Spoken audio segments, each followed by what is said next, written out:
Have you ever had to deal with a narcissist who consistently crosses boundaries or does things that are really f***ing rude, and when you confront them on it, they say everyone's out to get them or that they're being persecuted or that you're picking on them? That's what this is.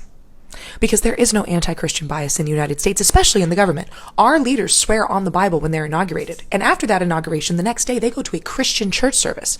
There are national prayer breakfasts. Christian holidays are national holidays. There is no bias. So why would they say something like that? Because in fundamentalism, it's bragging rights to be persecuted. But they've got a weird version of what persecuted means. Persecuted is when you don't give them their way, when you disagree with them, when you push back on them, or when you give them any form of accountability whatsoever. So when you say, I don't want the Bible in schools, oh, you hate Christians, you're persecuting Christians because you won't give them what they want, not because I don't want the Bible in schools because I don't want Christians to do it, I don't want Muslims to do it, I don't want Jewish people to do it, I don't want Buddhists to do it, because I want separation of church and state. Not possible, you're persecuting Christians. When you say happy holidays, to be respectful to holidays people celebrate, or you say it because you don't know what someone celebrates, how dare you take the Christ out of Christmas, instead of just the fact that you're trying to be respectful and include everyone.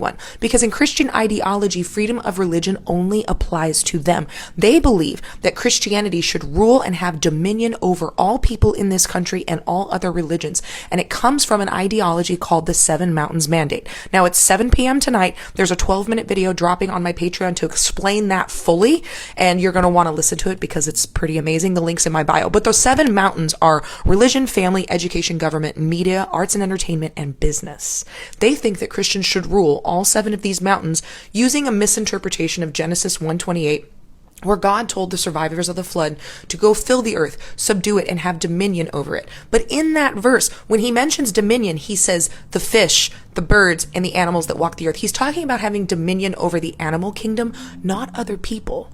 But Christians think, it's become a very popular idea. This was originally kind of a alternative viewpoint of the 70s. This is now a mainstream idea where Christians believe that freedom of religion should only apply to them, that religion should dictate and have dominion over every aspect of our culture. So if you push back on that or you disagree with that, then you are anti-Christian and you are attacking them for their faith. You can confront them on something like, it's interesting you persecute gay people so much when all of you are committing a whole lot of adultery. You'll be called anti-Christian and persecuting them. This is a step to take away freedom of religion for people, because you cannot have freedom of religion unless you have freedom from religion.